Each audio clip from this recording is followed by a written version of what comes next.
നമ്മുടെ ക്യാമ്പിൻ്റെ last message സെഷനാണിത്. ഇതിന് ശേഷം നമ്മൾ ഭക്ഷണം കഴിക്കാനായിട്ട് പോകും. അതിനുശേഷം നാം ഈ ക്യാമ്പിൽ വന്ന് ദൈവം നമ്മോട് എന്ത് സംസാരിച്ചു, നാം ജീവിതത്തിൽ എന്ത് തീരുമാനങ്ങൾ എടുത്തു എന്ന് പറയാനായിട്ടുള്ള ഒരു ടെസ്റ്റിമണി സെഷനും കൂടെ ഉണ്ട്. എന്നാൽ അതിൽ പ്രസംഗമൊന്നുമില്ല, നിങ്ങൾ പറയുന്ന കാര്യങ്ങൾ മാത്രമേ ഉള്ളൂ. അതുകൊണ്ട് തിങ്കളാഴ്ച മുതൽ നാം കേട്ടുകൊണ്ടിരുന്ന വിവിധ വിഷയങ്ങളുടെ കൺക്ലൂഷനായിട്ട് ചില കാര്യങ്ങൾ കൂടെ ഓർപ്പിച്ച് നമ്മുടെ ഈ ക്യാമ്പിലെ സെഷൻസ് ഇവിടെ അവസാനിപ്പിക്കുകയാണ്. ഞാനിന്ന് നേരത്തെ പറഞ്ഞ പോലെ നിങ്ങൾ വളരെ ഭാഗ്യമുള്ളവരാണ്. കാരണം നിങ്ങളുടെ ജീവിതത്തിലെ ഏറ്റവും പ്രധാനപ്പെട്ട കാര്യങ്ങൾ, ഈ പ്രായത്തിൽ നിങ്ങൾ അറിഞ്ഞിരിക്കേണ്ട അനേക കാര്യങ്ങൾ, ഇവിടെ മറ്റു പലയിടത്തും കേൾക്കാൻ സാധിക്കാത്ത കാര്യങ്ങൾ, വീട്ടിൽ നിങ്ങൾക്ക് ചോദിക്കാൻ മടിയുള്ള കാര്യങ്ങൾ, സഭയിൽ ആരും മിണ്ടാത്ത കാര്യങ്ങൾ, കൂട്ടുകാരിൽ നിന്ന് ലഭിക്കാൻ കഴിയാത്ത കാര്യങ്ങൾ ഇവിടെ ദൈവവചനത്തിൻ്റെ അടിസ്ഥാനത്തിൽ നിങ്ങൾക്ക് കേൾക്കാൻ കഴിഞ്ഞു. ഞങ്ങളിൽ പലരോട് നിങ്ങൾ പലരും വന്ന് സംസാരിച്ചു, സംശയങ്ങൾ ചോദിച്ചു. അങ്ങനെ പല കാര്യങ്ങൾ ജീവിതത്തിൽ പ്രയോജനകരമായത് നിങ്ങൾക്ക് അറിയാനായിട്ട് സാധിച്ചു. ഇനി അതനുസരിച്ച് ജീവിക്കുക എന്നുള്ളതാണ് നിങ്ങളുടെ ചുമതല. ഇത്രയും കാര്യങ്ങൾ മനസ്സിലാക്കിയിട്ടും വെളിച്ചം ലഭിച്ചിട്ടും ജീവിതത്തെ അതനുസരിച്ച് ക്രമപ്പെടുത്തിയില്ലെങ്കിൽ അതിൻ്റെതായ നഷ്ടം ജീവിതത്തിൽ ഉണ്ടാകുമെന്നുള്ളതിന് യാതൊരു സംശയവുമില്ല. ദൈവത്തിൻ്റെ വചനത്തിൽ പറഞ്ഞിട്ടുണ്ട്, വളരെ ലഭിച്ചവനോട് വളരെ ഏറ്റുവാങ്ങും. കൂടുതൽ സത്യങ്ങൾ മനസ്സിലായെങ്കിൽ ആ സത്യങ്ങൾ അനുസരിപ്പാനുള്ള കടപ്പാട് നമുക്കുണ്ട്. പല ക്യാമ്പുകളിൽ വെച്ച് ചില കുട്ടികളൊക്കെ പറഞ്ഞിട്ടുണ്ട്, ഇത് പണ്ടേ അറിഞ്ഞിരുന്നെങ്കിൽ എന്ത് നല്ലതായിരുന്നു, തെറ്റിപ്പോകാനായിട്ട് ഇടയാകാതിരുന്നേനെ, ഏതായാലും ഇപ്പോഴെങ്കിലും അറിയാനിടയായല്ലോ. ഈ കൺക്ലൂഷൻ വളരെ പ്രധാനപ്പെട്ട ചില കാര്യങ്ങൾ നിങ്ങളോട് പറയാനായിട്ട് ഞാൻ ആഗ്രഹിക്കുകയാണ്. ഒന്ന്, ഈ ദിവസങ്ങളിലെ ക്ലാസ്സുകളിൽ നിന്ന് നിങ്ങളുടെ എല്ലാം ജീവിതത്തിലെ പല കുറവുകൾ നിങ്ങൾക്ക് മനസ്സിലായി കാണും എന്ന് ഞാൻ വിചാരിക്കുന്നു. വ്യക്തിപരമായ ജീവിതത്തിലെ കുറവുകൾ, വിശുദ്ധിയിലെ കുറവുകൾ, നിങ്ങളുടെ ചിന്തയിലെ തെറ്റുകൾ, പെരുമാറ്റത്തിലെ, സ്വഭാവത്തിലെ, ഹാബിറ്റ്സിലെ കുറവുകൾ, തെറ്റുകൾ, ഇതൊക്കെ നിങ്ങൾക്ക് മനസ്സിലായി കാണും. ഒരുപക്ഷെ നിങ്ങളുടെ ചില റിലേഷൻഷിപ്സ്, ബന്ധങ്ങളിലെ തെറ്റുകൾ നിങ്ങൾക്ക് മനസ്സിലായി കാണും എന്ന് വിചാരിക്കുന്നു. ദൈവം തന്നെ നിങ്ങളെ ആ കാര്യങ്ങൾ ബോധ്യപ്പെടുത്തി എന്ന് ഞാൻ വിചാരിക്കുകയാണ്. ആ കാര്യങ്ങൾ ബോധ്യപ്പെട്ടെങ്കിൽ ദൈവസന്നിധിയിൽ അത് ക്രമപ്പെടുത്തുക എന്നുള്ളതാണ് അടുത്ത ജോലി. ദൈവത്തെങ്കിലേക്ക് മടങ്ങി വരിക, തെറ്റുകൾ ഏറ്റുപറഞ്ഞ് ഉപേക്ഷിച്ച് ദൈവത്തെങ്കിലേക്ക് മടങ്ങി വന്ന് ഇനിയുള്ള കാലം ഏറ്റവും ശരിയായി ജീവിക്കാനായിട്ട് നിങ്ങളെ തന്നെ ദൈവത്തിൻ്റെ കയ്യിൽ ഏൽപ്പിക്കുക. അത് നിങ്ങൾ ചെയ്താൽ നിങ്ങളെ അനുഗ്രഹിക്കുകയും വഴി നടത്തുകയും ചെയ്യുന്ന കാര്യം ദൈവം ചെയ്തുകൊള്ളും. നമുക്ക് ഒരു വാക്യം ഹോശേയയുടെ പ്രവചനത്തിൽ നിന്ന് വായിക്കാം. ഹോശേയയുടെ പ്രവചനം 6-ാം അധ്യായം, ഹോശേയ ചാപ്റ്റർ 6, അതിൻ്റെ 1-ാം വാക്യം.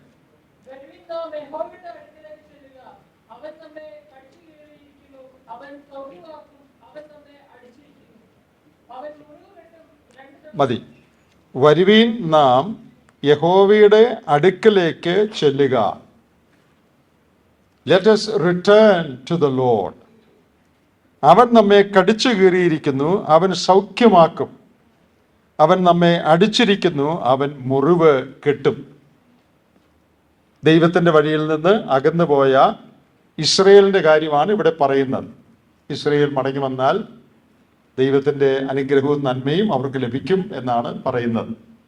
ഇത് ഇസ്രയേലിൻ്റെ കാര്യം മാത്രമല്ല, നമ്മുടെ എല്ലാവരുടെയും കാര്യമാണ്.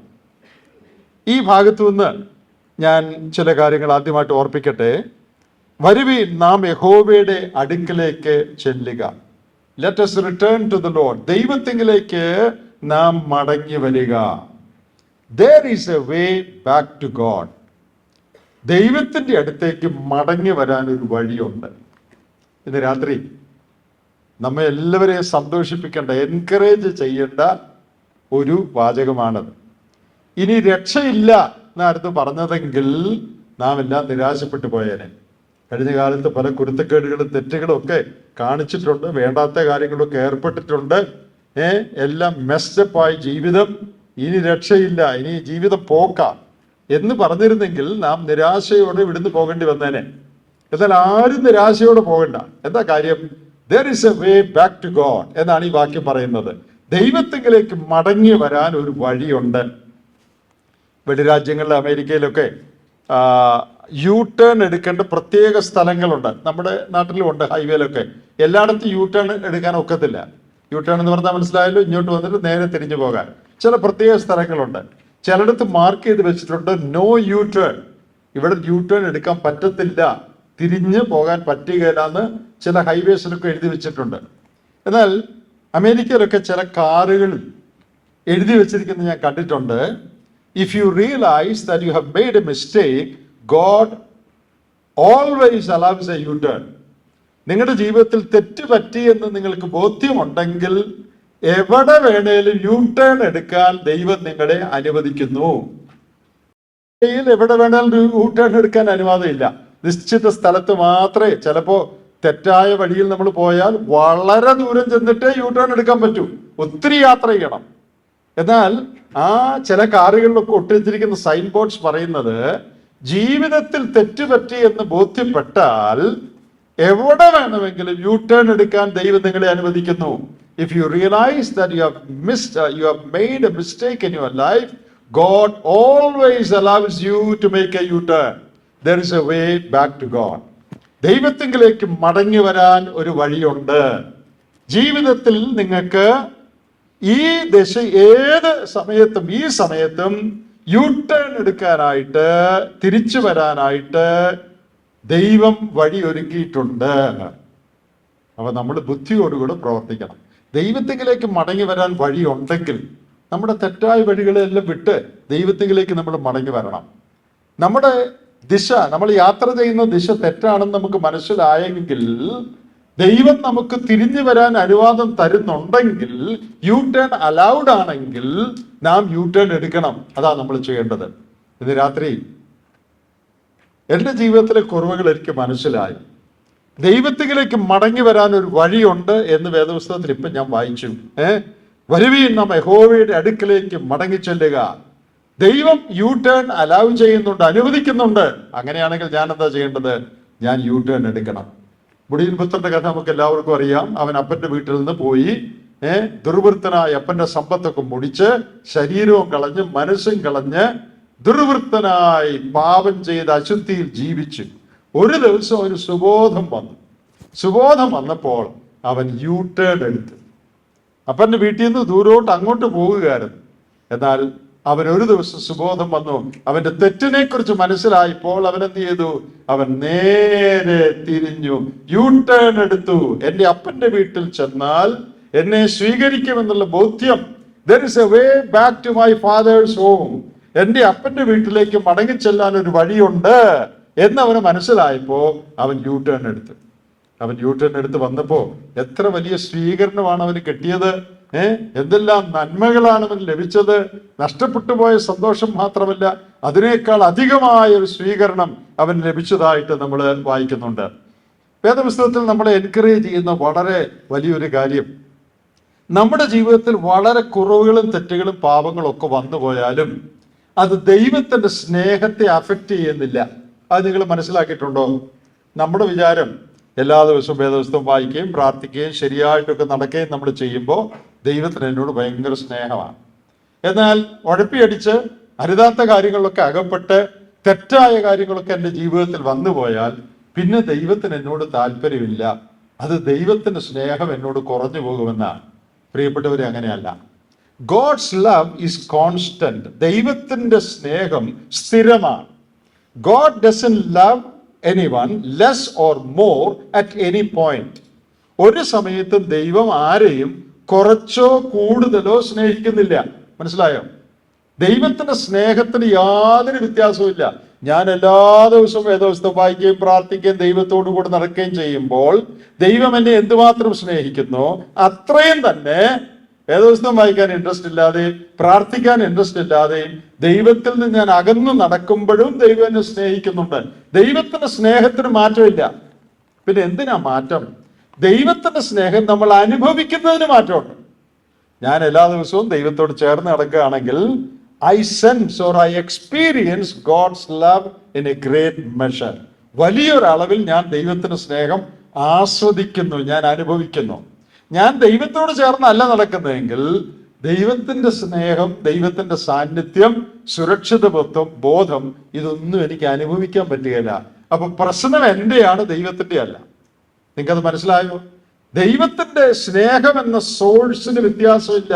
ഇന്നലെ ദൈവത്തിന് എന്നോട് ഭയങ്കര സ്നേഹമായിരുന്നു, ഇന്ന് ഞാൻ ഭയങ്കര ഒരു പാപത്തിലകപ്പെട്ടു. അതുകൊണ്ട് ഇന്ന് ദൈവം എന്നോട് കെറിയിച്ചിരിക്കുക, ദൈവം എന്നോട് പിണങ്ങിയിരിക്കുക, ദൈവത്തിന് എന്നോട് ഇന്ന് ഇഷ്ടമില്ല. അങ്ങനെ ഒരിക്കലുമില്ല. ഞാനിത് വേദപുസ്തകത്തിൽ നിങ്ങളെ ഒന്ന് കാണിച്ചു തരട്ടെ. ഞാൻ ഈ പറഞ്ഞ കാര്യം മലാഖിയുടെ പുസ്തകം, വേദപുസ്തകത്തിലെ പഴയമത്തിലെ ഒടുവിലത്തെ പുസ്തകമാണല്ലോ മലാഖിയുടെ പുസ്തകം, 1-ാം അധ്യായം അതിന്റെ 1-ാം വാക്യം ഒന്ന് വായിച്ചേ. മലാഖായി ചാപ്റ്റർ 1 വേഴ്സ് 1.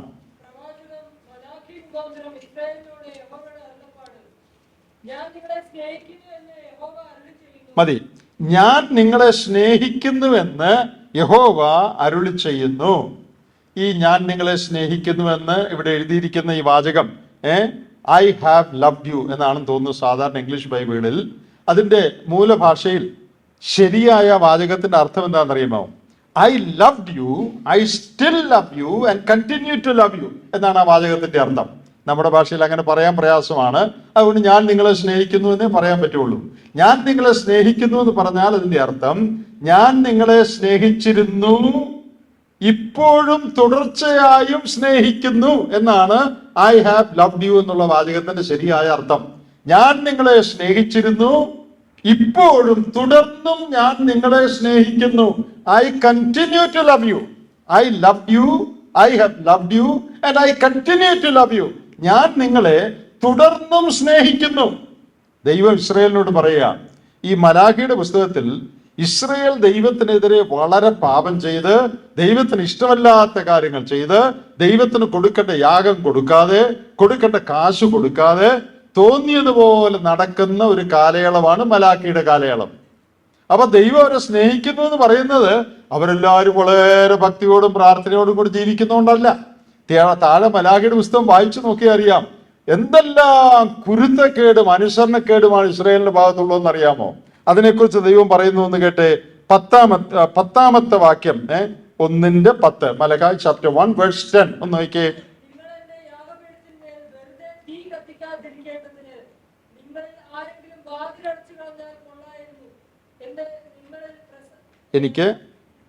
എനിക്ക് നിങ്ങളിൽ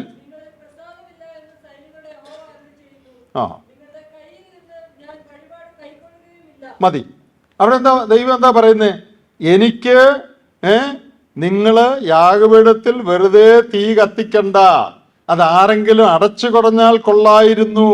നിങ്ങളുടെ കയ്യിൽ നിന്ന് ഞാൻ വഴിപാട് കൈക്കൊള്ളുകയില്ല, എനിക്ക് നിങ്ങളിൽ പ്രസാദമില്ല. ദൈവം പറയാണ്, നിങ്ങളുടെ ഈ കപടഭക്തി, രാവിലെ 1-ാമത്തെ സെഷനിൽ കപടഭക്തിയെ കുറിച്ച് നിങ്ങൾ കേട്ടല്ലോ. നിങ്ങളുടെ ഈ കപട ആരാധനയും ദൈവസന്നിധിയിൽ നിങ്ങൾ വരുന്നതും തീ കത്തിക്കുന്നതും എനിക്കതിൽ പ്രസാദമില്ല. ആരെങ്കിലും വന്ന് ഇതൊക്കെ ഒന്ന് സ്റ്റോപ്പ് ചെയ്താൽ നല്ലതായിരുന്നു. എനിക്ക് നിങ്ങളിൽ പ്രസാദമില്ല. I am not pleased with your life. നിങ്ങളുടെ ജീവിതത്തിൽ എനിക്ക് ഒട്ടും ഇഷ്ടമില്ല. പക്ഷേ 1-ാം വാക്യം, ഞാൻ നിങ്ങള് 1-ാം വാക്യം എന്താ? ഞാൻ നിങ്ങളെ സ്നേഹിക്കുന്നു. മനസ്സിലായോ? എനിക്ക് നിങ്ങളിൽ പ്രസാദമില്ല. നിങ്ങൾ ചെയ്യുന്ന കാര്യമൊന്നും എനിക്ക് ഇഷ്ടമല്ല. നിങ്ങളുടെ ഈ യാഗവും പ്രാർത്ഥനയും ആരാധനയും ഒക്കെ കള്ളത്തരമാണെന്ന് എനിക്കറിയാം, കപടമാ. പക്ഷേ I love you, I continue to love you. ഇതാണ് ദൈവത്തിന്റെ സ്നേഹം. നമ്മുടെ പെർഫോമൻസ് അനുസരിച്ചല്ല ദൈവത്തിന്റെ സ്നേഹം ഇരിക്കുന്നത്. God's love does not depend on our performance. ഞാൻ നന്നായിട്ട് പെർഫോം ചെയ്യുന്നതുകൊണ്ടല്ല ദൈവം എന്നെ സ്നേഹിക്കുന്നത്, ഞാൻ ആയിരിക്കുന്ന അവസ്ഥയിൽ ദൈവം എന്നെ സ്നേഹിക്കുക. പ്രിയപ്പെട്ടവരെ, നമ്മുടെ ജീവിതത്തിൽ വളരെ കുറവുകൾ ഉണ്ടെന്ന് നമുക്ക് മനസ്സിലായി കാണും. അതിലാരും ഡിസ്കറേജ്ഡ് ആയി പോകണ്ട, ആരും അധൈര്യപ്പെട്ടു പോകണ്ട. നമ്മുടെ ജീവിതത്തിൽ ദൈവത്തിന് പ്രസാദകരമല്ലാത്ത പല കാര്യങ്ങളുണ്ടായിരിക്കാം. അതെല്ലാം ഉണ്ടെന്ന് അറിഞ്ഞുകൊണ്ട് തന്നെ ദൈവം നമ്മെ സ്നേഹിക്കുന്നു. He continues to love us. നമ്മെ തുടർച്ചയായിട്ട് ദൈവം സ്നേഹിച്ചുകൊണ്ടിരിക്കുകയാണ്. എത്ര എൻകറേജിങ് ആയിട്ടുള്ളൊരു കാര്യമായതല്ലേ? നമ്മുടെ ജീവിതത്തിൽ ദൈവത്തിന് പ്രസാദമല്ലാത്ത അനേക കാര്യങ്ങൾ ഉണ്ടെങ്കിലും ദൈവം തുടർന്നും നമ്മെ സ്നേഹിക്കുന്നു. എന്നോടുള്ള ദൈവത്തിന്റെ സ്നേഹം കുറഞ്ഞു പോകുന്നില്ല. അതുകൊണ്ട് ദൈവത്തിങ്കിലേക്ക് നമ്മൾ ഹോശേയിൽ വായിച്ച പോലെ മടങ്ങി വരാൻ, യു ടേൺ എടുക്കാൻ ഒരു വഴിയുണ്ട്. ഇന്ന് രാത്രി ഇതിനേക്കാൾ നല്ലൊരു സന്ദേശം എന്താ നമുക്ക് കേൾക്കാൻ പറ്റുക? അയ്യോ, എൻ്റെ ജീവിതത്തിൽ എന്തെല്ലാം കുഴപ്പമാണ്, എന്തെല്ലാം കുറവാണ്, എനിക്കത് ബോധ്യപ്പെട്ടു, ഇനി ഞാൻ പോയിട്ട് എന്താ ചെയ്യുക എന്ന് വിചാരിച്ചിരിക്കുന്നവരോട് കാണും. നിങ്ങൾക്കുള്ള ദൂതായത് എന്താ പറയുന്നത്? നിങ്ങളുടെ ജീവിതത്തിലെ പല കാര്യങ്ങൾ ദൈവത്തിന് ഇഷ്ടമല്ല, പക്ഷേ ദൈവം നിങ്ങളെ സ്നേഹിക്കുന്നു. ദൈവം നിങ്ങളെ സ്നേഹിക്കുന്നു എന്ന് പറഞ്ഞാൽ വേദപുസ്തകത്തിലെ അതിന്റെ അർത്ഥം നിങ്ങളുടെ ആത്യന്തിക നന്മയിൽ ദൈവം തൽപരനായിരിക്കുന്നു എന്നാണ്. God is interested in your ultimate well being. ദൈവം സ്നേഹിക്കുന്നു എന്ന് പറഞ്ഞാൽ ദൈവത്തിന് എന്നോട് ഭയങ്കര ഇഷ്ടം കയറിയിരിക്കുക എന്നല്ല അതിന്റെ അർത്ഥം. എന്നോട് ഭയങ്കര ചൂട് കയറിയെന്നല്ല അതിന്റെ അർത്ഥം. ദൈവം സ്നേഹിക്കുന്നു. അഗപ്പ എന്നൊരു വാക്കുണ്ടല്ലോ, ഗ്രീക്ക് ഭാഷയില് ദൈവസ്നേഹത്തിന് ഉപയോഗിച്ചിരിക്കുന്ന വാക്കാണ് പുതിയ നിയമത്തില്. ആ വാക്കിന്റെ അർത്ഥം എന്താണെന്നറിയാമോ? അഗപ്പ is a commitment for the ultimate well being of the other person. മറ്റേ ആളിന്റെ ആത്യന്തിക നന്മയ്ക്ക് വേണ്ടിയുള്ള സമർപ്പണം. അതാണ് അഗപ്പ. ദൈവം എന്നെ സ്നേഹിക്കുന്നു എന്ന് പറഞ്ഞതിന്റെ അർത്ഥം എന്താണെന്നറിയാമോ? ദൈവത്തിന് ഈയിടെയായിട്ട് എന്നോട് ഭയങ്കര കാര്യമാണ് എന്നല്ല. ദൈവത്തിന് എന്നോടൊന്ന് ചൂട് കയറിയിരിക്കുക എന്നല്ല. ദൈവം എന്നെ സ്നേഹിക്കുന്നു എന്ന് പറഞ്ഞാൽ എനിക്ക് ഏറ്റവും നല്ലത് വരണമെന്ന് ദൈവം ആഗ്രഹിച്ച് അത് തരുവാൻ ദൈവം സന്നദ്ധനായിരിക്കുന്നു. എൻ്റെ ആത്യന്തിക നന്മയിൽ ദൈവം തൽപരനാണ്. അതതിൻ്റെ അർത്ഥം. ദൈവം നിങ്ങളെ സ്നേഹിക്കുന്നു എന്ന് പറഞ്ഞതിന്റെ അർത്ഥം എന്താണെന്നറിയാമോ? നിങ്ങൾക്ക് ഏറ്റവും ഗുണം വരണം, ഏറ്റവും നല്ലത് വരണമെന്ന് ദൈവം ആഗ്രഹിക്കുന്നു. അതിനാണ് തൻ്റെ പുത്രനെ തന്നത്. അതിനാണ് ഈ ക്യാമ്പിലേക്ക് നിങ്ങളെ കൂട്ടിക്കൊണ്ടുവന്നത്. അതിനാണ് ഈ കാര്യങ്ങളെല്ലാം നിങ്ങളെ കേൾപ്പിച്ചത്. എന്തിനാ? നിങ്ങൾക്ക് ഏറ്റവും ഗുണകരമായത്, ഏറ്റവും നല്ലത് വരണമെന്ന് ദൈവം ആഗ്രഹിക്കുന്നു. So there is a way back to God because God loves you in spite of all your failures. ദൈവത്തിലേക്ക് മടങ്ങി വരാൻ വഴിയുണ്ട്. നമ്മുടെ ജീവിതത്തിലെ കുറവുകൾക്ക് അതീതമായി ദൈവം ഇപ്പോഴും നമ്മെ സ്നേഹിക്കുന്നു. പിശാച് നമ്മുടെ ചെവി പറയും, oh it is too late to return to the Lord. ദൈവത്തിലേക്ക് മടങ്ങി വരാൻ വൈകിപ്പോയി കേട്ടോ, ഇനി നിനക്ക് രക്ഷയില്ല, നീ ഇത്രയും കുഴപ്പത്തിലൊക്കെ ചെന്ന് അകപ്പെട്ടില്ലേ, ഇനി രക്ഷയില്ല, ഇനി ദൈവം നിന്നെ സ്വീകരിക്കുക, കുറച്ചുകൂടെ നേരത്തെ ആയിരുന്നു നോക്കായിരുന്നു. It is too late to return to the Lord. ദൈവത്തിലേക്ക് മടങ്ങി വരാൻ അല്പം വൈകിപ്പോയി എന്ന് പിശാച് നിങ്ങളുടെ ചെവി പറയും. അത് കേൾക്കല്ലേ കേട്ടോ. ദൈവം പറയുന്നത് വൈകിപ്പോയിട്ടില്ല, you can still come back to me. എൻ്റെ അടുത്തേക്ക് ഇപ്പോഴും നിനക്ക് വേണമെങ്കിൽ മടങ്ങി വരാം. ആർക്കും ടു ലേറ്റ് ആയിട്ടില്ല, ഒത്തിരി താമസിച്ചു പോയിട്ടില്ല. നിങ്ങൾ ജീവിതത്തിന്റെ ഏത് സ്റ്റേജിലാണെങ്കിലും, ചിലപ്പോൾ വളരെ മോശം സ്റ്റേജിലായിരിക്കുന്നില്ലേ, നിങ്ങൾക്ക് തിരിച്ചു വരാം. ചിലപ്പോൾ അത്രയും മോശം അല്ലായിരിക്കും, എന്നാൽ നിങ്ങൾക്കും തിരിച്ചു വരാം. നിങ്ങൾ ഒരിക്കലും ദൈവത്തിങ്കിലേക്ക് തിരിച്ചു വരുവാൻ വൈകിപ്പോയിട്ടില്ല. It is never too late to return to the Lord. ദൈവത്തിന് നമ്മുടെ എല്ലാ കാര്യത്തിൽ വളരെ ചിന്തയുണ്ട്. ദൈവം ഒരിക്കലും നമ്മളെ കൈവിട്ട് കളയുകയില്ല. വേദപുസ്തകത്തിൽ ദൈവത്തിന്റെ വാഗ്ദത്തമുണ്ട്, I will never leave you nor forsake you. നിങ്ങൾ വായിച്ചിട്ടില്ലേ?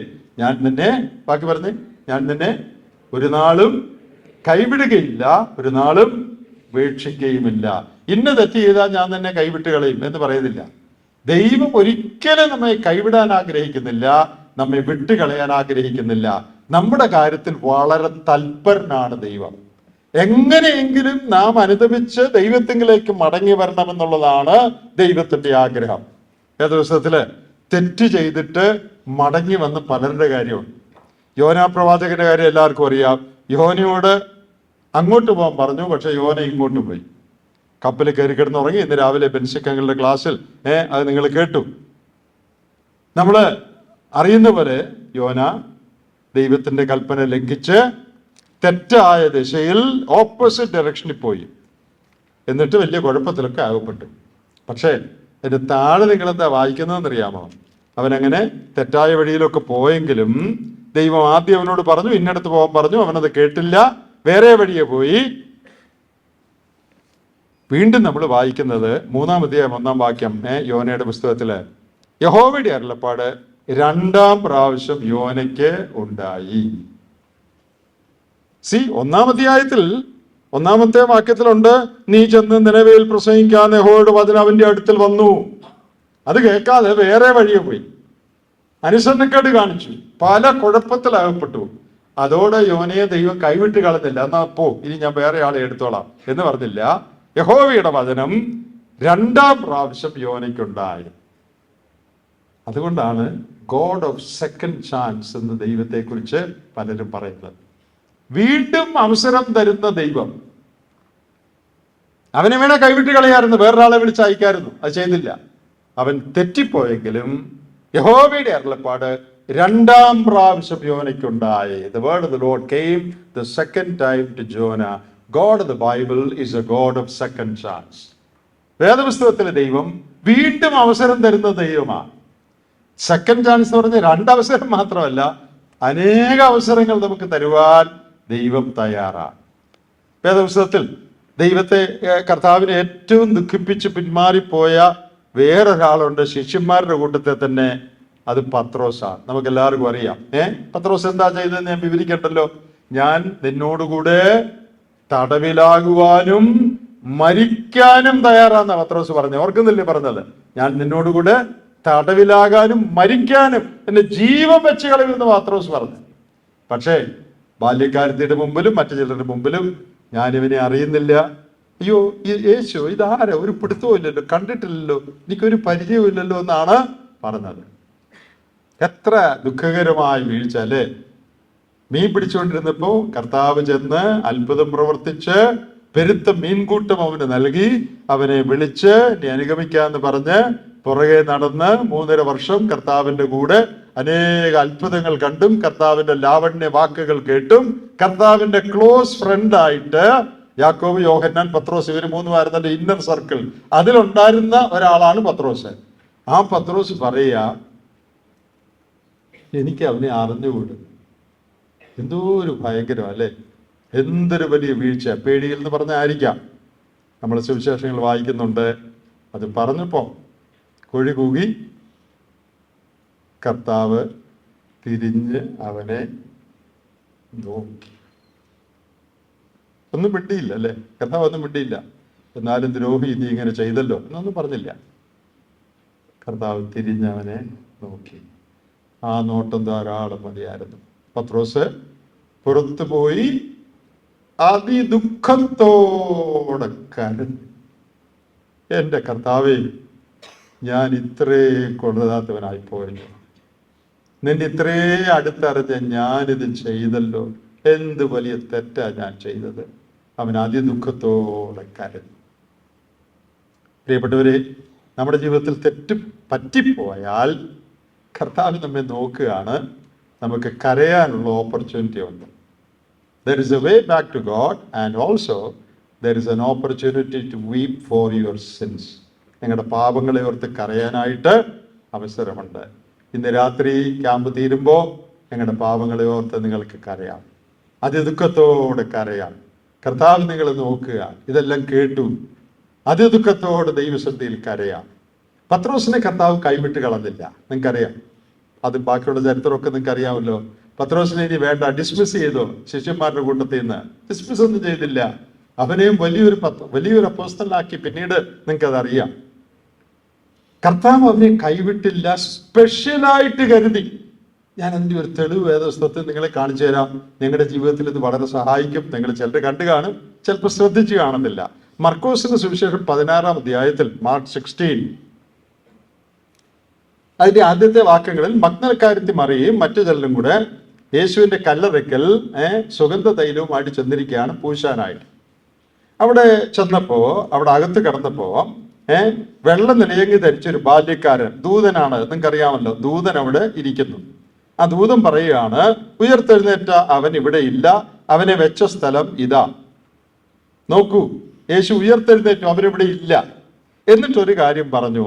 7-ാമത്തെ വാക്യം നിങ്ങൾ ശ്രദ്ധിക്കണേ. നിങ്ങൾ പോയി, ദൂതൻ സ്ത്രീകളോട് പറയാ, നിങ്ങൾ പോയി അവന്റെ ശിഷ്യന്മാരോടും പത്രോസിനോടും അവൻ നിങ്ങൾക്ക് മുമ്പേ ഗലീലയ്ക്ക് പോകുന്നുവെന്ന് പറവീൻ. ആ വാചകം നിങ്ങൾ ശ്രദ്ധിച്ചോ? അതിലെന്തെങ്കിലും പ്രത്യേകതയുണ്ടോ? ആ വാചകത്തിൽ ഉണ്ടോ? ദൂതൻ പറയുകയാണ്, ഈ സ്ത്രീകളോട് പറയാണ്, നിങ്ങൾ പോയി ശിഷ്യന്മാരോട് പറയണം, നിങ്ങളെല്ലാവരും ഗലീലയ്ക്ക് പോകണം, ഞാൻ അവിടെ വന്ന് കാണും എന്ന് ശിഷ്യന്മാരോട് പറയണം. അത്ര പറഞ്ഞാൽ പോരെ. പക്ഷേ ദൂതനെ ദൈവം പ്രത്യേകമായിട്ട് ദൂതന് നിർദ്ദേശം കൊടുത്തിരിക്കുക. എന്താ നിർദ്ദേശം കൊടുത്തേ? ശിഷ്യന്മാരെന്ന് മാത്രം പറയല്ലേ, ശിഷ്യന്മാരോടും പത്രോസിനോടും എന്ന് പറഞ്ഞോ. പത്രോസിന്റെ പേര് പറഞ്ഞോ. ഇപ്പൊ നിങ്ങളോട് ഇവിടെ ക്യാമ്പിലുള്ള ക്യാമ്പേഴ്സിനോടൊരു കാര്യം പറയണമെങ്കിൽ നിങ്ങളിൽ ഒരാളുടെ പേര് തോമസ് എന്നാണെന്ന് വിചാരിക്കുക. അപ്പൊ ഇവിടെ വന്ന് എല്ലാ ക്യാമ്പേഴ്സിനോടും പറയുകയാണ് എന്ന് പറഞ്ഞാൽ മതി അല്ലേ? എല്ലാ ക്യാമ്പേഴ്സിനോടും തോമസിനോടും പറയാം എന്ന് പറയണം എന്ന് പറയണ്ട. നിങ്ങളുടെ വീട്ടിലെ എല്ലാ മക്കളോടും എനിക്കൊരു കാര്യം പറയാനുണ്ട്. ഒരു മോളുടെ പേര് സൂസി എന്നാന്ന് വിചാരിക്കുക. നിങ്ങളുടെ വീട്ടിലെ എല്ലാ മക്കളോടും സൂസി മോളോടും എനിക്കൊരു കാര്യം പറയാം. അങ്ങനെ പറയണോ? അങ്ങനെ പറയാം. ഡസ് ഇറ്റ് മേക്ക് സെൻസ് അല്ലേ? എല്ലാ മക്കളോടും പറഞ്ഞാൽ എല്ലാ മക്കളും. സൂസി അതിനകത്ത് ഉൾപ്പെട്ടിരിക്കുക. ക്യാമ്പിലുള്ള എല്ലാവരോടും പറയണം എന്ന് പറഞ്ഞാൽ തോമസും അതിനകത്ത് ഉൾപ്പെട്ടിരിക്കുക.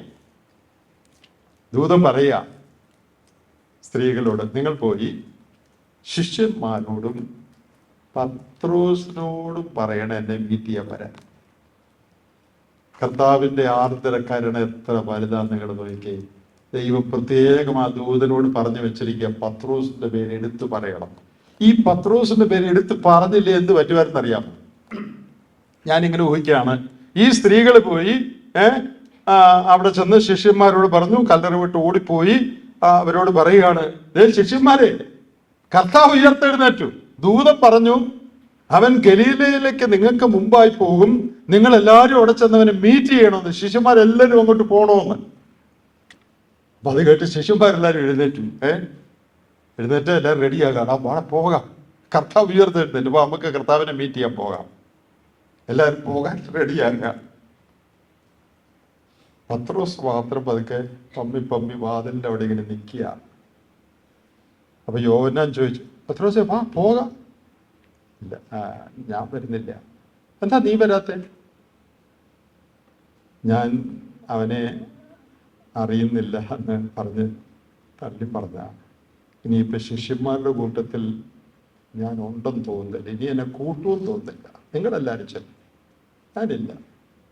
ഇത് പറയാനുള്ള സാധ്യത ഉണ്ടായിരുന്നു അല്ലേ? ഞാൻ പറഞ്ഞ നേരല്ലേ, ഇത് പറയാനുള്ള എല്ലാ സാധ്യത ഉണ്ടായിരുന്നു. നിങ്ങളൊക്കെ പോ, ഞാനിവിടെ നിന്നുള്ള എന്നെ ശിഷ്യന്മാരോട് പറയാനല്ലേ പറഞ്ഞേ. എന്നെ ആ കൂട്ടത്തിൽ ഇനി കർത്താവ് കൂട്ടുമെന്ന് തോന്നുന്നില്ല, അതുകൊണ്ട് നിങ്ങളൊക്കെ പോ, ഞാൻ വരുന്നില്ല എന്ന് പറഞ്ഞേനെ.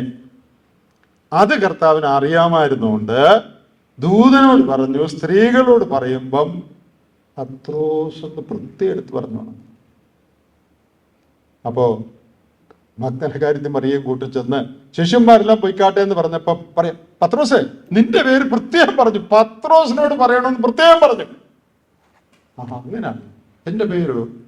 ദൂതനോ എന്റെ പേര് പ്രത്യേകം പറഞ്ഞോ? യോഹന്നാനെന്നും ഒക്കെ യാക്കോബ് എന്നൊക്കെ പറഞ്ഞു? ഇല്ല, അവരുടെ ഒന്നും പറഞ്ഞില്ല. നിന്റെ പേര്, എന്റെ പേര് മാത്രം പറഞ്ഞു, ദൈവദൂതൻ. ഇനി പത്രോസിന് ശങ്കിക്കേണ്ട ആവശ്യം ഇല്ല. യോഹന്നാന്റെ സുവിശേഷം 21 അധ്യായം അവിടെയാണ് ഉയർത്തെഴുന്നേറ്റ് കഴിഞ്ഞ് ശിഷ്യന്മാരൊക്കെ മീൻ പിടിക്കാനൊക്കെ ആയിട്ട് പോയത്. 21 അധ്യായത്തിൽ പത്രോസും കൂട്ടരും മീൻ പിടിക്കാൻ പോയി. അതിൻ്റെ 3-ാം വാക്യത്തിൽ ഞാൻ മീൻ പിടിക്കാൻ പോകുന്നു എന്ന് പത്രോസ് പറഞ്ഞു. ഞങ്ങൾ പോരുന്നു എന്ന് അവർ പറഞ്ഞു. അവരെല്ലാവരും പുറപ്പെട്ട് പടകയറി പോയി, രാത്രി ഒന്നും പിടിച്ചില്ല. 4-ാം വാക്യം പറയുന്നത്, എനിക്ക് വേദപുസ്തകത്തിൽ ഏറ്റവും ഇഷ്ടമുള്ളൊരു വാക്യം, അടുത്ത വാക്യം. പുലർച്ചെ ആയപ്പോൾ യേശു കരയിൽ നിന്നിരുന്നു. എന്തിനാ അവിടെ ചെന്നിരിക്കുന്ന കരയിൽ? നേരം വെളുത്തു വരുന്നേ ഉള്ളൂ. ആരാന്ന് കൃത്യം കാണാൻ മേല. വെട്ടം ശരിക്കും ആയിട്ടില്ല. രാത്രി അങ്ങോട്ട് കഴിഞ്ഞേ ഉള്ളൂ. പുലർച്ചെ ആയപ്പോ യേശു കരയിൽ നിൽക്കുക. ഇവര് മീൻ പിടിക്കുന്ന കരയിൽ. എന്തിനാ യേശു അവിടെ ചെന്നിരിക്കുന്നത്? പത്രോസിനെയും കൂട്ടരെയും, പത്രോസിനെ മറ്റേ കാര്യം മാത്രമേ ഇപ്പൊ നമ്മൾ പറയട്ടെ, മറ്റുള്ളവരും ഉണ്ട്. പത്രോസിനെ റെസ്റ്റോർ ചെയ്യാൻ, മടക്കി കൊണ്ടുവരാൻ, വീണ്ടും ശിഷ്യനാക്കാനെന്ന് മാത്രമല്ല അപ്പോസ്തലനാക്കാൻ, ദൈവസഭയുടെ കെട്ടുപണിക്കാരനാക്കി തീർക്കാൻ യേശു. നിങ്ങളത് ചിന്തിച്ച് നോക്കി. ഞാൻ പലപ്പോഴും ചിന്തിച്ച് നോക്കിയിട്ടുണ്ട്. നേരം വെളുത്തപ്പോൾ ശിഷ്യന്മാർ വന്ന് കടലിൽ നിന്ന് വന്ന് കയറുകയാണ്. മീനൊക്കെ പിടിച്ച് ഒന്നും കിട്ടിയില്ല. വലയൊക്കെ സെറ്റ് ചെയ്ത് പടകൊക്കെ റെഡിയാക്കി കയറുക. അപ്പൊ ഇതാ ഒരാൾ ഇരുട്ടത്ത് നിൽക്കുക. ആ നിൽപ്പിൽ നിശബ്ദമായിട്ട് അയാൾ ഒരു കാര്യം പറയുന്നുണ്ട്. എന്താണെന്നറിയാമോ? പത്രോസേ, എന്നെ വിട്ടു പോകുന്നത് നിനക്ക് വളരെ എളുപ്പമായിരുന്നു, പക്ഷെ നിന്നെ വിട്ടു പോകാൻ എനിക്ക് അത്ര എളുപ്പമല്ല. You can afford to live without me, but I don't think I can afford to live without you. എന്നെ ഉപേക്ഷിച്ച് പോകാൻ നിനക്ക് വലിയ പ്രയാസമില്ലായിരുന്നു, പക്ഷെ നിന്നെ വിട്ടേച്ച് പോകാൻ എനിക്ക് പ്രയാസമാണ്. എൻ്റെ അടുത്തേക്ക് വരാൻ നിനക്കൊക്കുന്നില്ല, അതുകൊണ്ട് നിന്റെ അടുത്തേക്ക് ഞാൻ വന്നിരിക്കുക. അതേടെ ബാക്കി നിങ്ങൾക്ക് അറിയാമല്ലോ. നീ എന്നെ സ്നേഹിക്കുന്നു എന്ന് ചോദിച്ചു, പിന്നെ എൻ്റെ ആടുകളെ മേയ്ക്കാന്ന് പറഞ്ഞവനെ കമ്മീഷൻ ചെയ്തു. വളരെ പ്രധാനപ്പെട്ട ഒരു അപ്പോസ്തലനായ ശിഷ്യനായി പത്രോസിനെ യേശു കർത്താവ് കമ്മീഷൻ ചെയ്തു. നമ്മൾ ഇതിനായിട്ട് പറഞ്ഞത്, ദൈവത്തിലേക്ക് മടങ്ങി വരാൻ there is always a way back to God. ദൈവത്തിലേക്ക് മടങ്ങി വരാൻ എപ്പോഴും ഒരു വഴിയുണ്ട്. ദൈവം നമ്മെ സ്നേഹിക്കുന്നുകൊണ്ട്, നമുക്ക് കുറവ് സംഭവിച്ചെങ്കിലും അത് അവന്റെ സ്നേഹത്തെ ബാധിക്കാത്തത് കൊണ്ട് ദൈവത്തിലേക്ക് മടങ്ങി വരാൻ നമുക്കൊരു വഴിയുണ്ട്. പത്രോസ് അല്ലെങ്കിൽ യോന തെറ്റ് ചെയ്ത് ദൈവവഴിയിൽ നകന്നു പോയെങ്കിലും വീണ്ടും അവരെ മടക്കി കൊണ്ടുവരുവാൻ കർത്താവ് എക്സ്ട്രാ എഫേർട്ട് എടുക്കുന്നതായിട്ടാണ് നമ്മൾ കാണുന്നത്. പത്രോസിന്റെ അടുത്ത് ചെന്ന് അവനെ മടക്കി കൊണ്ടുവരിക. നാം ഒരു കാര്യം ഓർക്കണം, failure is not final with God. ദൈവത്തെ സംബന്ധിച്ച് പരാജയം അന്തിമ വാക്കല്ല. കർത്താവേ, ഞാൻ തോറ്റു, ശരി, but that is not your end. അത് നിന്റെ അന്തിമമല്ല, നിന്റെ അന്ത്യമല്ല. നീ തോറ്റെന്നുള്ളത് നിന്റെ അന്ത്യമല്ല. Failure is not final with God. ദൈവം എപ്പോഴും നമുക്ക് തിരിച്ചു വരാനുള്ള അവസരം തരും, മാനസാന്തരപ്പെടാൻ അവസരം തരുന്നവനാണ് ദൈവം. ഒരവസരവും തരാതല്ല ദൈവം ആളുകളോട് ഏർപ്പെടുന്നത്. നിനവയുടെ കാര്യം തന്നെ നിങ്ങൾ നോക്കിക്കേ. ഈ നിനവേ പട്ടണം നശിക്കുമെന്ന് യോനയെ അയച്ച് പറഞ്ഞല്ലോ. ഈ നിനവേ പട്ടണത്തിന്റെ പ്രത്യേകത എന്താണെന്നറിയാമോ? നിനവയിലെ മനുഷ്യർ മഹാദുഷ്ടന്മാരായിരുന്നു. നിങ്ങൾ ചരിത്രം നിനവയെക്കുറിച്ച് വായിച്ചും മനസ്സിലാക്കിയാൽ ഇത് മനസ്സിലാവും. നിനവയിലെ ആളുകൾ ഇസ്രായേലിന്റെ ശത്രുക്കളായിരുന്നു. അതുകൊണ്ടാണ് യോന അങ്ങോട്ട് പോകാഞ്ഞത്, ഇസ്രായേലിന്റെ ശത്രുക്കളായോണ്ടാണ്. അവരെക്കുറിച്ച് എഴുതിയിരിക്കുന്നത് they use to skin people alive. ജീവനോടെ മനുഷ്യരെ തോലുരിക്കുന്ന, ശത്രുക്കളെ തോലുരിച്ച് വേദനിപ്പിക്കുന്ന ആളുകളായിരുന്നു നിനവയിലുള്ള ആളുകൾ. അത്രയ്ക്ക് ദുഷ്ടന്മാരാണ്. അതുകൊണ്ടാണ് നീ ചെന്ന് മാനസാന്തരം പ്രസംഗിക്കണമെന്ന് പറഞ്ഞത്. ആ ആളുകൾക്കും മാനസാന്തരപ്പെടാൻ ദൈവം ചാൻസ് കൊടുത്തു. ഇത്രയും ദുഷ്ടന്മാരെ അങ്ങ് വല്ല തീയിട്ട് വല്ലതും നശിപ്പിച്ചാൽ പോരായിരുന്നോ? ഇനി ചാൻസ് കൊടുക്കണം. അവർക്ക് ദൈവം ചാൻസ് കൊടുത്തു. അതിനാണ് യോനയെ അയച്ചത്. നീ പോയി പറയണം അവർ മാനസാന്തരപ്പെടണമെന്ന്. അപ്പൊ എത്ര ദുഷ്ടനാണെങ്കിലും മാനസാന്തരപ്പെടാൻ അതിന് അവസരം കൊടുക്കും. വേദപുസ്തകത്തിൽ പറഞ്ഞിട്ടുണ്ട്. നമുക്ക് 2 വാക്യം ഒന്ന് വായിച്ചു നോക്കാം. വെളിപ്പാട് പുസ്തകം 2-ാം അധ്യായം 21-ാം വാക്യം. Revelation 2:21. 2:21. വെളിപ്പാട് 2:21 വാക്യം.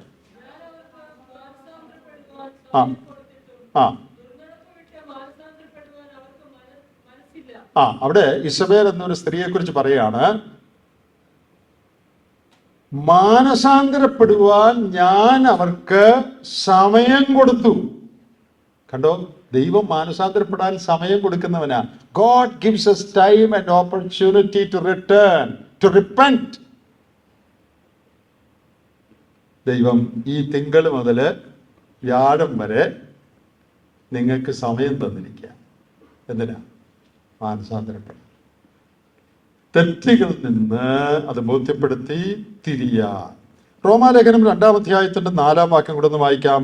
Romance chapter 2:4. റോമർ 2:4 വാക്യം.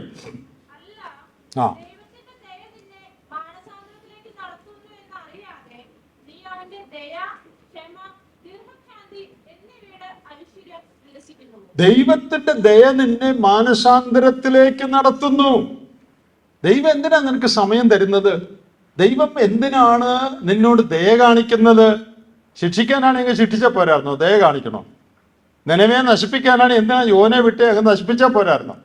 പലരും ചോദിക്കുമായിരുന്നു ദൈവത്തോട്. ദൈവത്തിന്റെ ദയ തന്നെ മാനസാന്തരത്തിലേക്ക് നയിക്കണം എന്ന് അവരോട് പൗലോസ് എഴുതുകയാണ്. അത് മനസ്സിലാക്കാതെ ദൈവത്തിന്റെ ദയയുടെ ദീർഘക്ഷമയുടെ ഐശ്വര്യം നീ നിരസിക്കുക എന്ന് പറഞ്ഞാൽ, ദൈവം ഇത്രയും ദയ നിന്നോട് കാണിച്ചിട്ട്, മാനസാന്തരപ്പെടാൻ ദൈവം നിന്നോട് ദയ കാണിച്ചിട്ട്, അതിന്റെ നന്മ നീ വേണ്ടാന്ന് വെച്ച് അത് നീ നിരസിക്കുകയാണ്. അതെന്തോ ഒരു ഭയങ്കരമാണ്. പ്രിയ കുഞ്ഞുങ്ങളെ, ദൈവത്തിന്റെ ദയ മാനസാന്തരത്തിലേക്ക് നയിക്കാനാണ് കാണിക്കുന്നത്. അതിൻ്റെ ഐശ്വര്യം ആരും നിരസിക്കരുത്. ദൈവനോട് ദയൊക്കെ കാണിച്ചു, പക്ഷെ അതൊന്നും എനിക്ക് വേണ്ടാന്ന് ഞാൻ പറഞ്ഞു, ഞാൻ പഴയപടി ജീവിക്കുള്ളൂ എന്ന് പറഞ്ഞു. അങ്ങനെ ആരെക്കുറിച്ചും വരാനായിട്ട് പാടില്ല. നമുക്ക് പത്രോസിന്റെ കാര്യത്തിലേക്ക് തന്നെ മടങ്ങി വരാം.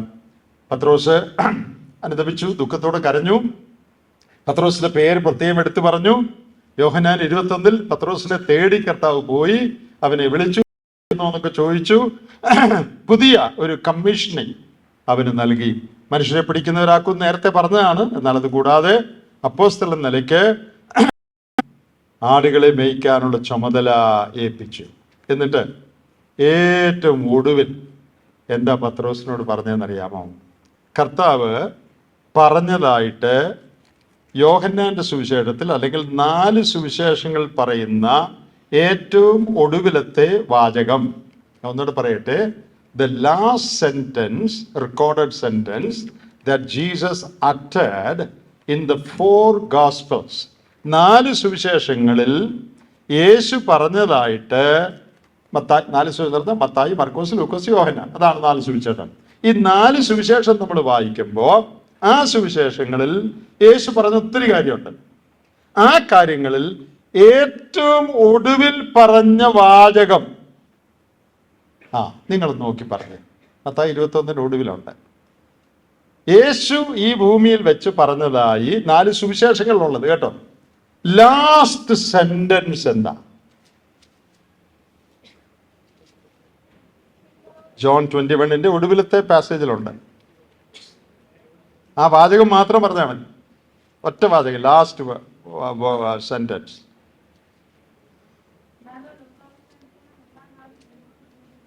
അല്ലല്ല, ഒറ്റ വാചകം, ലാസ്റ്റ് സെന്റൻസ്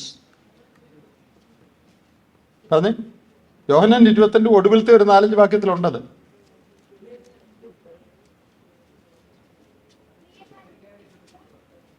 എന്തോ? നീ എന്നെ അനുഗമിക്ക. കണ്ടോ? അത് 22 ഒടുവിൽ. You follow me. പിന്നൊന്നും പറഞ്ഞിട്ടില്ല. യേശു സുവിശേഷങ്ങൾ പറഞ്ഞതായി രേഖപ്പെടുത്തിയിട്ടുള്ള വാചകങ്ങളിൽ ഏറ്റവും ഒടുവിലത്തെ വാചകം, പീറ്റർ യു ഫോളോ എന്ന് പറഞ്ഞതിൻ്റെ അർത്ഥം എന്താണെന്നറിയാമോ? I have great plans for you. നിന്റെ ജീവിതത്തെക്കുറിച്ച് എനിക്ക് വലിയ പദ്ധതികളുണ്ട്. I want to use you again. നിന്നെ ഇനി ഉപയോഗിക്കാൻ എനിക്ക് മനസ്സാണ്. നിന്നെക്കുറിച്ച് എനിക്ക് വലിയ പദ്ധതികളുണ്ട്. അതുകൊണ്ട് നീ ഒരു കാര്യം ചെയ്താൽ മതി, യു ഫോളോ. പ്രിയപ്പെട്ടവരെ, നമ്മുടെ ക്യാമ്പിൻ്റെ ഒടുവിൽ കർത്താവ് നമ്മോടെല്ലാവരോടും പറയേണ്ടതാണ്, I want to use you, I need you. എനിക്ക് നിന്നെ വേണം.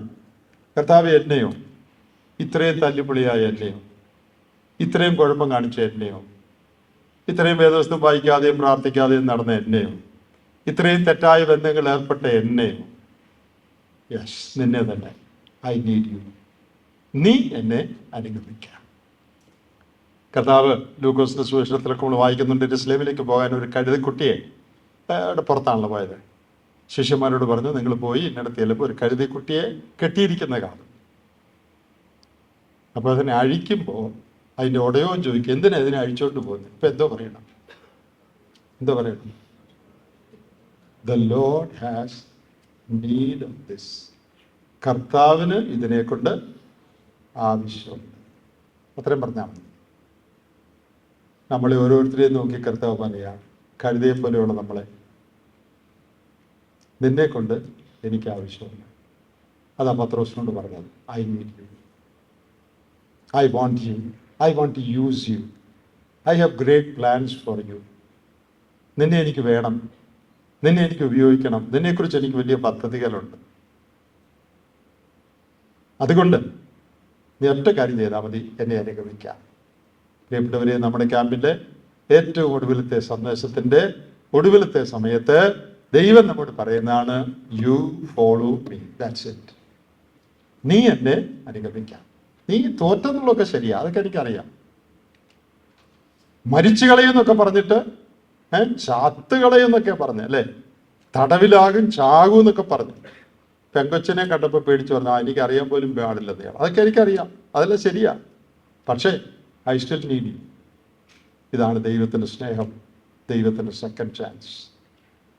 തോമസ് അൽവ എഡിസനെ കുറിച്ച് നിങ്ങൾ കേട്ടിട്ടുണ്ടല്ലോ അല്ലേ? എന്താ, ആരാ തോമസ് അൽവ എഡിസൺ? ബൾബിൻ്റെ ആളല്ലേ. തോമസ് അൽവ എഡിസൺ 100 പ്രാവശ്യത്തോളം ട്രൈ ചെയ്യുന്ന പറയുന്നത് ബൾബ് ഉണ്ടാക്കാൻ. തോറ്റു, 100 പ്രാവശ്യം തോറ്റു. അപ്പം അദ്ദേഹം പറഞ്ഞത് എന്താണെന്നറിയാമോ? ബൾബ് എങ്ങനെ ഉണ്ടാക്കാൻ ഒക്കുകയല്ലെന്നുള്ളതിന് ഒക്കുകയല്ലെന്ന് ഞാനിപ്പോൾ 100 പ്രാവശ്യം തെളിയിച്ചിരിക്കുക. ബൾബ് എങ്ങനെയൊക്കെ ഉണ്ടാക്കാൻ പറ്റുകയില്ല എന്നുള്ളത് 100 പ്രാവശ്യം ഇപ്പം ഞാൻ തെളിയിച്ചിരിക്കുക. ഓക്കെ, അത് പോട്ടെ. എന്നിട്ട് വളരെ പ്രാവശ്യം അധ്വാനിച്ചിട്ട് ഒരു ദിവസം ബൾബ് ശരിയായി. എല്ലാവരെയും അറിയിച്ചു. നമ്മുടെ ഇന്നത്തെ ഭാഷ പറഞ്ഞ പത്രപ്രവർത്തകരും ആളുകളെല്ലാം വന്നുകൂടി. നാളെ രാവിലെ, ഞാനൊരു സമയം ചുമ്മാ പറയുന്നേ ഉള്ളൂ കേട്ടോ, നാളെ രാവിലെ 10 മണിക്ക് ബൾബ് ലോകത്തിൽ ആദ്യമായിട്ട് പ്രദർശിപ്പിക്കുന്നതായിരിക്കും. അനേക നാളത്തെ അധ്വാനത്തിൻ്റെ ഫലമായിട്ട് ആളുകളെല്ലാം വന്നുകൂടി. തോമസ് അൽവ എഡിസണും തൻ്റെ അസിസ്റ്റൻറ്റും ലാബറട്ടറിയിലെ ടെക്നീഷ്യനും കൂടെ ലാബിൽ നിന്ന് ഇറങ്ങി വന്നു. ബൾബ് കൈ പിടിച്ചുകൊണ്ട് വരിക.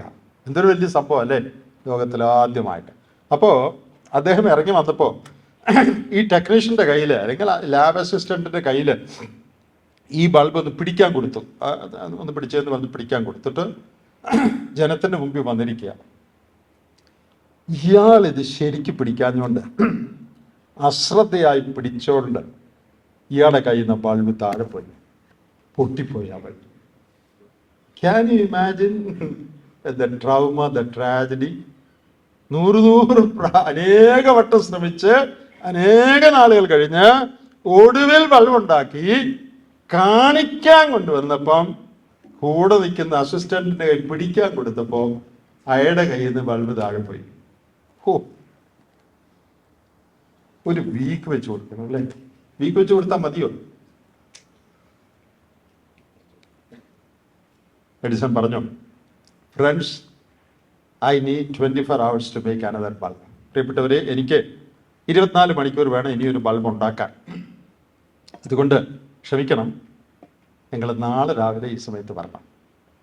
ഞാൻ വേറൊരു ബൾബ് 24 മണിക്കൂർ കൊണ്ട് ഉണ്ടാക്കാം, ഞാൻ ഉണ്ടാക്കാം. എല്ലാവരും പിരിഞ്ഞു പോയി. അടുത്ത ദിവസം രാവിലെ വീണ്ടും ജനം വന്നു.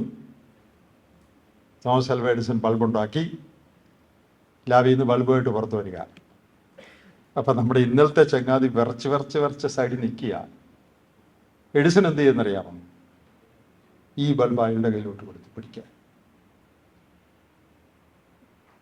ആരാണ്ട് അദ്ദേഹത്തോട് ചോദിച്ചു, നിങ്ങളെങ്ങനെ ഇന്നും ആ ബൾബ് പുള്ളിയുടെ തന്നെ കൊടുത്തത്? അപ്പോൾ എഡിസൺ പറഞ്ഞ മറുപടി എന്താണെന്നറിയാം? I can make another bulb in 24 hours.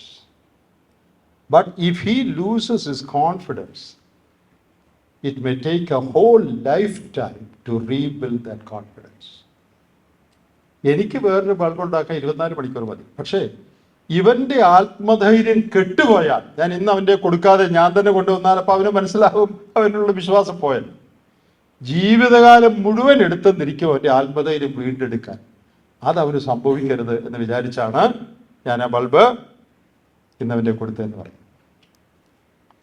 ഉണ്ടായ സംഭവമാണെന്നാണ് പറയുന്നത്. പ്രിയപ്പെട്ടവരെ, എത്ര പ്രാവശ്യം ബൾബ് പൊട്ടിച്ച് നമ്മളല്ലേ?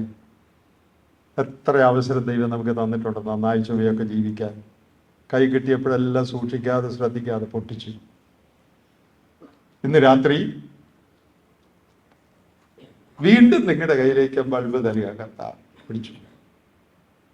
കർത്താവ് എൻ്റെ കയ്യിലോട്ടോ? അത് എൻ്റെ കയ്യിലോട്ട്. ഞാൻ ഒത്തിരി പ്രാവശ്യം പൊട്ടിച്ചല്ലോ, അതൊക്കെ എനിക്കറിയാം, പൊട്ടിച്ചെന്നറിയാം. പക്ഷേ നീ അധൈര്യപ്പെട്ടു പോകണ്ട, എനിക്ക് നിന്റെ വിശ്വാസമാണ്. Jesus believed Peter more than Peter believed himself. പത്രോസിന് തന്നെക്കുറിച്ചുണ്ടായിരുന്ന വിശ്വാസത്തെക്കാൾ വിശ്വാസം യേശുവിന് പത്രോസിനെ കുറിച്ചുണ്ടായിരുന്നു. ഇന്ന് രാത്രി എൻ്റെ പ്രസംഗം ഞാനിവിടെ അവസാനിപ്പിക്കുകയാണ്. നമ്മുടെ ക്യാമ്പ് അവസാനിക്കുക. കർത്താവ് എൻ്റെ ബൾബ് നിങ്ങളുടെ ഓരോരുത്തരുടെ നേരെ നീട്ടുക, പിടിക്കുക. നമ്മുടെ കൈ വിറയ്ക്കുക, പക്ഷെ പിടിക്കാം. കർത്താവിന് വിശ്വാസം നിനക്കത് പിടിക്കാൻ പറ്റുമെന്നും നീ ഇത് താഴെ ഇടുകയെന്നും നീ ഇനി നന്നായി ജീവിക്കുമെന്നും ദൈവത്തെ പ്രസാദിപ്പിക്കുമെന്നും I trust you more than you trust yourself. നീ നിന്നെ വിശ്വസിക്കുന്നതിനേക്കാൾ ഞാൻ നിന്നെ വിശ്വസിച്ചേൽപ്പിക്കുക, നീ പിടിക്കുക. ഇന്ന് രാത്രി കർത്താവേ താങ്ക് യു എന്ന് പറഞ്ഞ് നിങ്ങളുടെ കൈ നീട്ടി ആ ബൾബ് നിങ്ങളൊന്ന് മേടിക്കൂ. ഒരുപക്ഷെ നിങ്ങൾ പറഞ്ഞേക്കാം my life is totally broken, എൻ്റെ ജീവിതം വളരെ കുഴപ്പത്തിലായി കഴിഞ്ഞ കാലത്ത്, ആർക്കും അറിയാൻ പാടില്ല, പക്ഷെ പല നിലയിൽ കുഴപ്പത്തിലായിട്ടുണ്ട്. കുഴപ്പത്തിലായ ജീവിതങ്ങളെ ശരിയാക്കുന്ന എക്സ്പെർട്ടാണ് കർത്താവ്. യേശു ഈ ഭൂമിയിലായിരുന്നപ്പോൾ നിങ്ങൾക്കറിയാം അവരുടെ ജോലി എന്തായിരുന്നു? യേശുവിൻ്റെ ജോലി എന്തായിരുന്നു? തച്ചനായിരുന്നു അല്ലേ? എന്താ തച്ചൻ്റെ ജോലി? എന്താ ആശാരിയുടെ ജോലി? എന്താ? ആളുകൾ ബ്രോക്കൺ ചെയർസ് ആൻഡ് ടേബിൾസ് അവരുടെ അടുത്ത് കൊണ്ടുവരും അല്ലേ? ഒടിഞ്ഞ കാലുള്ള മേശയും കസേരയും സ്റ്റൂളും ഒക്കെ കൊണ്ടുവരും. അപ്പോൾ അതെല്ലാം ഫിക്സ് ചെയ്യും, അതെല്ലാം നന്നാക്കി റെഡിയാക്കി കൊടുക്കും. അതാ തച്ചൻ്റെ ജോലി. യേശു ഈ ലോകത്തിൽ നിന്ന് പോയി ഇന്നും സ്വർഗത്തിൽ തൻ്റെ തച്ചപ്പണി തുടരുക. ഇന്നും അവൻ തച്ചനായിട്ട് അവിടെ ഇരിക്കുക. ഇന്നത്തെ അവൻ്റെ ജോലി എന്താണെന്നറിയാമോ? He is no more fixing tables and chairs. He is fixing broken lives. ഒടിഞ്ഞ കസേര മേശയൊന്നും ഇന്ന് കർത്താവ് നന്നാക്കുന്നില്ല, പക്ഷെ തകർന്ന ജീവിതങ്ങൾ, കാലുപോയ ജീവിതം, കൈ പോലെ പോയ ജീവിതം, സൈഡ് പൊട്ടിപ്പൊളിഞ്ഞ ജീവിതം, നിന്റെ ജീവിതം, അത് റിപ്പയർ ചെയ്യുന്ന തച്ചനായിട്ട് ഇന്ന് രാത്രി കർത്താവ് ജീവിക്കുക. അതുകൊണ്ട് you can bring your broken table or chair or stool or your life to the Lord. The Lord will repair and He will fix it. നിന്റെ പൊട്ടിയ കസേര മേശയൊന്നും കൊണ്ടുവരേണ്ട ആവശ്യമില്ല.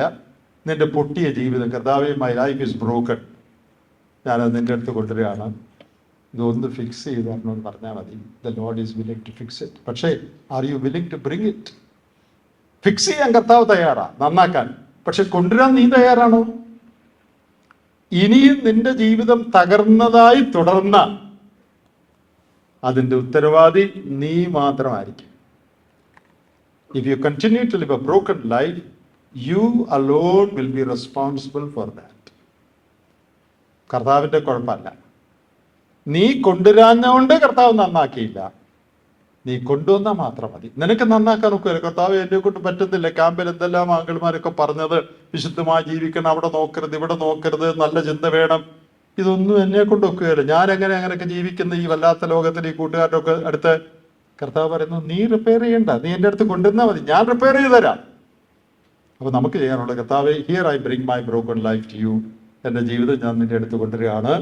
എനിക്ക് മനസ്സാണ് ഈ കേട്ട കാര്യങ്ങൾ അനുസരിച്ച് പാപത്തിന്റെ വഴികളെ വിട്ട് വിശുദ്ധിയിൽ നിനക്ക് വേണ്ടി ജീവിക്കാൻ എനിക്ക് മനസ്സാണ്.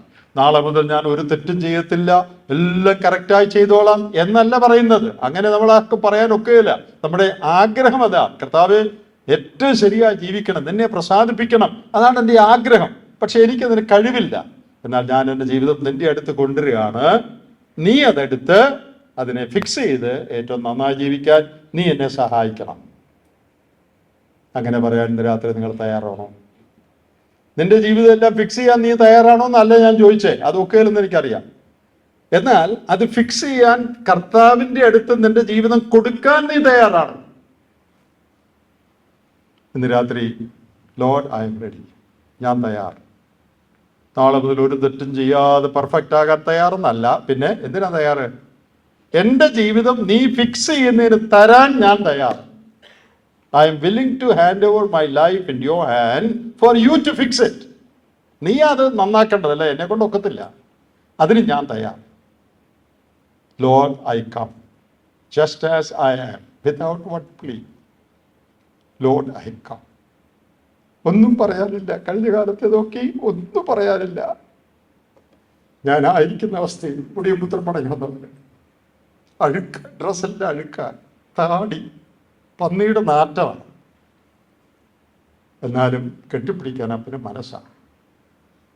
മോൻ ഒരു കാര്യം ചെയ്താൽ മതി, അവൻ പോയി ഡ്രസ്സെല്ലാം മാറ്റി നല്ല കുട്ടപ്പനാകേണ്ട ആവശ്യമില്ല. അവൻ വന്നാൽ മാത്രം മതി അപ്പൻ്റെ അടുത്തോട്ട്. ബാക്കിയെല്ലാം അപ്പൻ ചെയ്തു. നിന്റെ ഷൂ മാറ്റി, നിനക്ക് റിങ് തന്ന്, നിനക്ക് നല്ല ഡ്രസ്സ് തന്ന്, നിന്നെ നല്ല മിടുക്കൻ IAS പാസ്സായിട്ട് വരുന്ന പോലെ ഉണ്ട് നിന്റെ ഇപ്പോഴത്തെ പാരം, അല്ലേ? അത് നീ ചെയ്യണ്ട, അത് അപ്പൻ ചെയ്തു. പക്ഷെ നീ വരണം.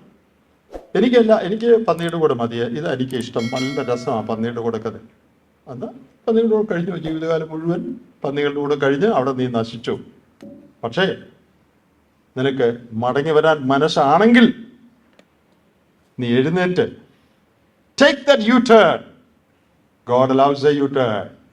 There is a way back to God. ദൈവത്തിലേക്ക് മടങ്ങി വരാനൊരു വഴിയുണ്ട്. ഇന്ന് രാത്രിയെ ബൾബ് നമ്മുടെ കയ്യിൽ തരിക. നിങ്ങൾ കൈനീട്ടിയത് മേടിക്കുമോ? കർത്താവിന് വിശ്വാസമാണ്, നിന്നെ നിർത്താൻ എനിക്ക് കഴിയും, അതുകൊണ്ടാണ് നിന്റെ ഈ ബൾബ് തരുന്നത്. നിനക്ക് വിശ്വാസമുണ്ടോ കർത്താവിനെ? നമുക്ക് പ്രാർത്ഥനയ്ക്കായിട്ട് നമ്മുടെ കണ്ണുകളെ ദൈവസന്നിധിയിൽ അടയ്ക്കാം. ഇനി കൂടുതൽ പ്രസംഗം ക്യാമ്പിലില്ല, കൂടുതൽ പ്രസംഗം പറയേണ്ട ആവശ്യവുമില്ല. ജീവിതത്തിൻ്റെ വിവിധ മേഖലകളെ ദൈവത്തിൻ്റെ ആത്മാവ് നിങ്ങൾക്ക് കാണിച്ചു തന്നു, നിങ്ങളോട് സംസാരിച്ചു. ദൈവത്തിലേക്ക് മടങ്ങി വരാൻ അവസരമുണ്ട്. ദൈവം നമ്മെ സ്നേഹിക്കുന്നു, നമ്മെ ദൈവത്തിന് വിശ്വാസമാണ്, നമ്മെ ഉപയോഗിക്കാൻ ദൈവം ആഗ്രഹിക്കുന്നു. നമ്മൾ അവനെ അനുഗമിച്ചാൽ മതി, അവൻ്റെ അടുത്ത് വന്നാൽ മാത്രം മതി. നമ്മുടെ ജീവിതം ഫിക്സ് ചെയ്യാൻ ദൈവത്തിന് മനസ്സാണ്. അത് ഫിക്സ് ചെയ്യാൻ നിങ്ങൾ ഏൽപ്പിച്ചു കൊടുത്താൽ മാത്രം മതി എന്ന് ഇന്ന് രാത്രി നാം ഈ സന്ദേശത്തിൽ കേട്ടു. ഒരു നിമിഷം മൗനമായി ദൈവത്തിൻ്റെ സന്നിധിയിൽ ഈ ക്യാമ്പിൽ കേട്ട കാര്യങ്ങൾ, പ്രത്യേകിച്ച് ഇന്ന് രാത്രി നിങ്ങൾ കേട്ട കാര്യത്തെക്കുറിച്ച് ചിന്തിക്കാൻ ഞാൻ ഒരു നിമിഷം നിങ്ങൾക്ക് തരികയാണ്. വേറൊന്നും ചിന്തിക്കണ്ട. ഈ കേട്ട ദൂത് ഒരു നിമിഷം നിങ്ങൾ ചിന്തിക്കുക. എൻ്റെ തകർന്ന ജീവിതം, ശരിയല്ലാത്ത ജീവിതം കർത്താവ് ഫിക്സ് ചെയ്യാനായിട്ട് അവൻ്റെ കയ്യിൽ കൊടുക്കാൻ ഞാനിതാ തയ്യാറാകുന്നു. കർത്താവ് എന്നെ സഹായിച്ചോളും, എന്നെ ശരിയാക്കിക്കോളും. എൻ്റെ സ്വന്തം ശക്തിയിൽ എനിക്ക് ക്രിസ്തീയത ഒക്കെയില്ല കർത്താവ്, പക്ഷെ കർത്താവ് എനിക്ക് ശക്തി എന്നോളും. ഞാനത് വിശ്വസിച്ച് എൻ്റെ ജീവിതം നിൻ്റെ അടുത്തേക്ക് ഞാനിതാ തരാനായിട്ട് ഞാൻ നിൻ്റെ അടുക്കിലേക്ക് വരുന്നു. ആ തീരുമാനം നിങ്ങൾ ഇന്ന് രാത്രി ചെയ്യുമോ? ഒരു നിമിഷം മൗനമായിട്ട് നാം എല്ലാവരും ഇരിക്കുമ്പോൾ ദൈവവുമായിട്ട് നിങ്ങൾ സംസാരിച്ച് ദൈവമായിട്ടുള്ള നിങ്ങളുടെ കണക്ക് സെറ്റിൽ ചെയ്യാനായിട്ട് ഒരു നിമിഷം ഞാൻ തരികയാണ്. എല്ലാവരും അവരവരുടെ ജീവിതത്തെ പരിശോധിച്ച് ദൈവത്തിൻ്റെ കയ്യിലേക്ക് നിങ്ങളുടെ ജീവിതം ഈ നിലയിൽ ഏൽപ്പിച്ചു കൊടുക്കാനായിട്ടുള്ള നിങ്ങളുടെ മനസ്സ് ദൈവത്തോട് പറയുക.